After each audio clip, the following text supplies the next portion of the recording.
Segundo a OMS, o Brasil é o país mais deprimido da América Latina e o mais ansioso do mundo. De acordo com pesquisa da Cielo.org, durante a pandemia e o período de distanciamento social, 40,4% dos brasileiros declararam se sentir tristes ou deprimidos muitas vezes ou sempre. Entre as pessoas com diagnóstico prévio de depressão, esse número atinge 70%, o dobro do número daqueles sem esse diagnóstico.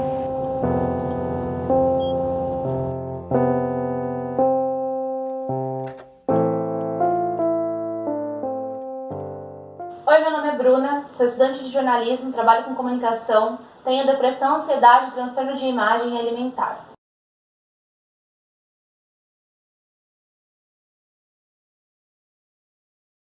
Em 2018 foi quando eu fui oficialmente diagnosticada com depressão profunda. Eu vivi 2018 inteiro em função de tratar essa depressão, essa ansiedade que eu acabei descobrindo, os outros transtornos também, durante a terapia. E foi no segundo semestre de 2019 que eu voltei a conseguir viver mais, né? Já estava ali com um ano e meio de tratamento em andamento, então eu já estava quase recuperada da depressão, ansiedade controlada, comecei a trabalhar, consegui viver a faculdade de verdade.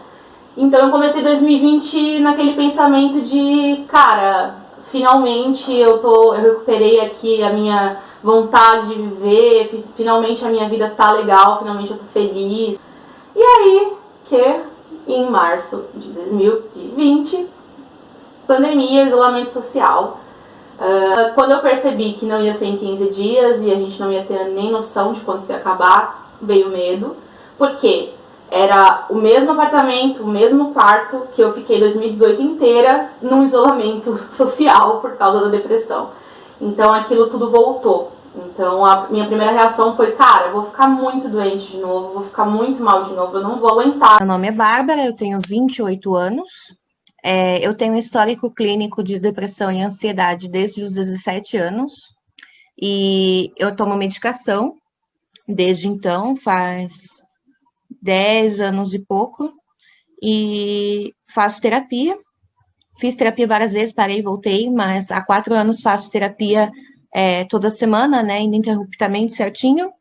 E comecei o isolamento no dia 17 de março de 2020. Eu já tinha hábito de ficar bastante em casa, e inclusive eu já estava ficando antes desse período, não por conta de Covid, nada, mas porque eu estava num período bem intenso de atividades, e enfim, eu tinha que ficar em casa para render mais.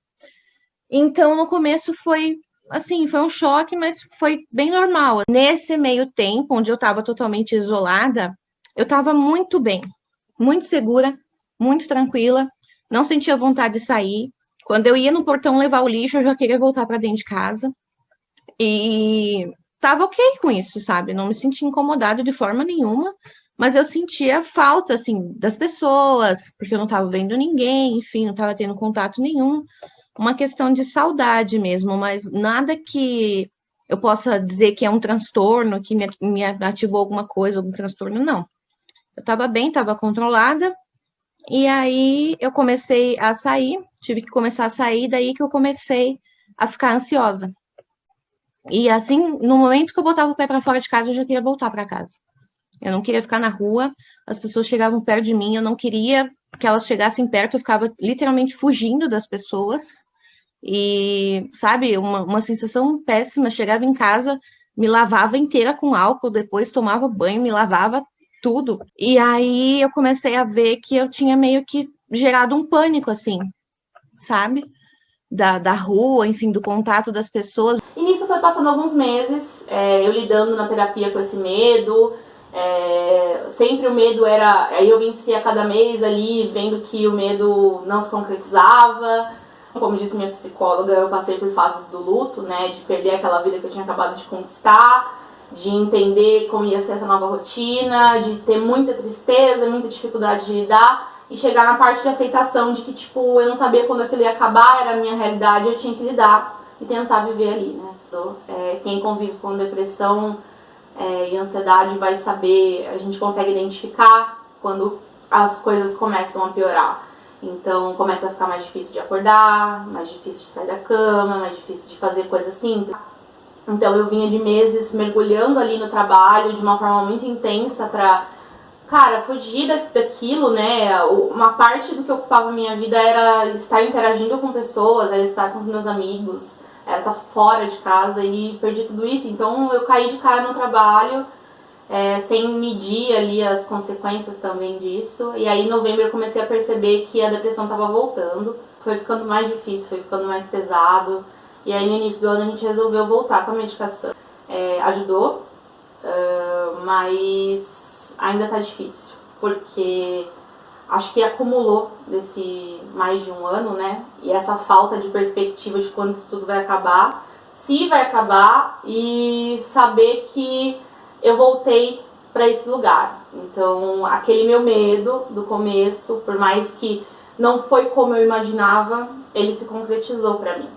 Mas é uma sensação de, acho que tristeza, eu defino, porque eu não queria ter voltado para esse lugar, mas ao mesmo tempo eu tento entender por que eu voltei, e faz sentido em tudo que aconteceu no mundo, na vida. Aí eu comecei a perceber que não ia adiantar eu ficar dessa forma, né? A terapia começou a entrar de uma outra maneira, o entendimento meu em frente a essa situação, que não ia adiantar eu surtar, enfim, que eu ia ter que sair para fazer algumas coisas. E aí chegou no começo desse ano, o meu pai pegou Covid e ele não soube, e aí ele veio para casa, e aí todos nós pegamos Covid. E aí eu surtei, colei as placas, porque na minha cabeça só passava, eu fiquei um ano, sabe, sem ver ninguém, sem sair para lugar nenhum. Os únicos lugares que eu fui foram para fazer consulta no médico, fazer exame, fazer algumas compras, sabe, resolver coisas, enfim, documentação, cartório, esses negócios, mas assim, eu não vi ninguém, eu não me diverti, eu não saí, eu não almocei fora, eu não fui para bar, eu não viajei, eu não fiz nada. E eu peguei o diabo do negócio dentro de casa, eu fiquei muito louca da vida. E aí depois eu comecei a ver que eu ia ter que aceitar, né, porque eu não tinha nada o que fazer, eu já estava com o negócio mesmo, até que eu fiquei muito mal. E aí eu fui para UTI.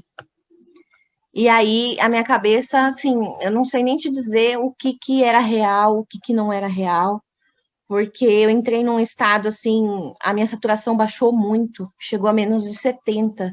Então faltou oxigenação no meu corpo, enfim, eu fiquei muito mal.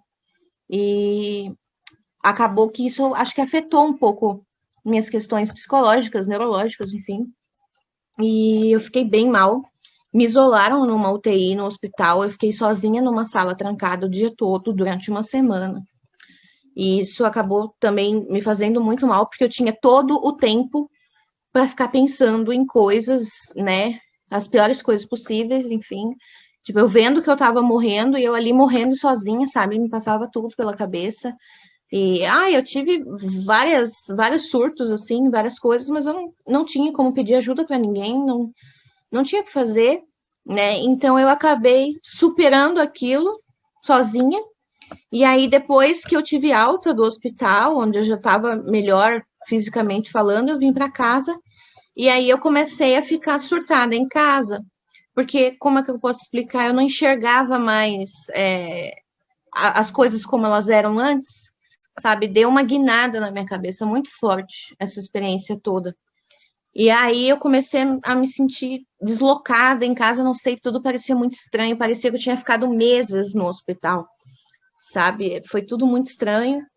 E aí foram acontecendo muitas outras coisas depois que eu saí do hospital. Eu perdi meu avô, ele faleceu. Aí teve várias mudanças drásticas aqui de rotina da casa, enfim. Quando começou o isolamento, eu achei que eu ia ficar muito mal. Eu achei que eu não ia conseguir reagir, que eu não ia aceitar, que ia ser horrível e não sei o quê. E eu fui vendo que, na verdade, não.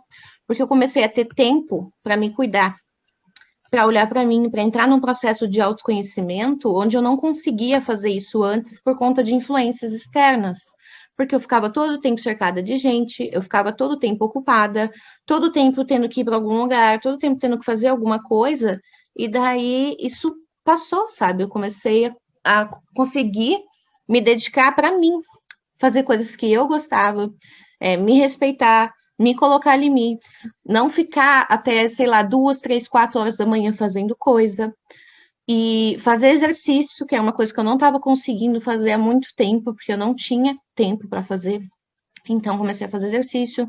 Eu já sempre gostava de cozinhar, então, durante o isolamento, eu tive muito mais tempo para isso, então, eu cozinhava muito mais, fazendo coisas que eu gostava, enfim.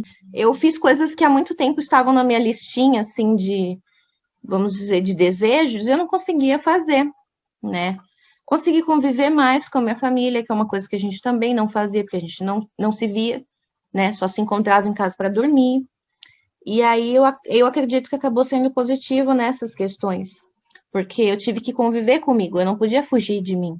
A gente vê por dois lados, porque ao mesmo passo que a pandemia ela acabou exacerbando algumas questões mais disfuncionais, ela também tirou certas anestesias, né, que fizeram com que a gente, no período de isolamento, olhasse mais uns pontos delicados de nós mesmos. O isolamento, para quem é mais extrovertido e se identificou com esse aspecto extrovertido, uma pessoa que vive mais para fazer do que para ser, né? Uma pessoa que trabalha, tem muitos eventos, é muito para fora, muito expansiva, ela vai sofrer muito, né? Ela acabou sofrendo muito, talvez, com a situação da pandemia, porque foi tirado certas instrumentalizações que ela se identificou com. Então, é interessante ver por esses dois lados, porque assim a gente não vilaniza certas questões que podem vir como desagradáveis, mas podem trazer um valor finalista, né, ter uma finalidade que pode ampliar, né, a consciência da pessoa.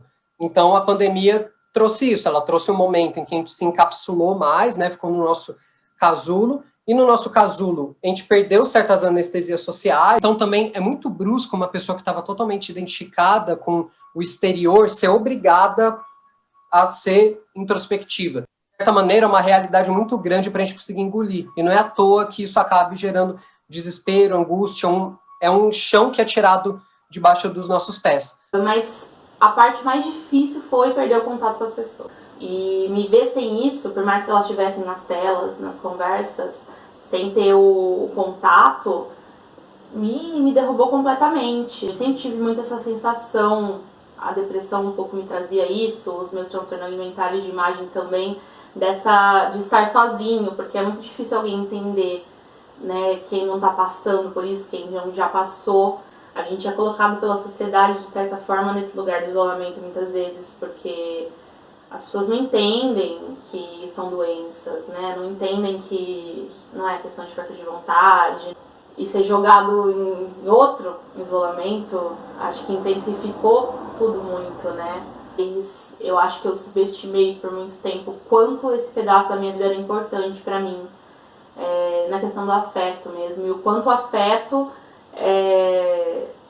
faz parte de eu estar bem, com a depressão e com a ansiedade, e de sair desse lugar de solidão que essas doenças me colocam. Eu sempre definia antes, quando me perguntavam, escrevi bastante sobre isso, sobre a depressão ser um vazio, assim, eu definia muito ela como um vazio, e hoje em dia eu não concordo com essa minha definição. Não é vazio, não é vazio.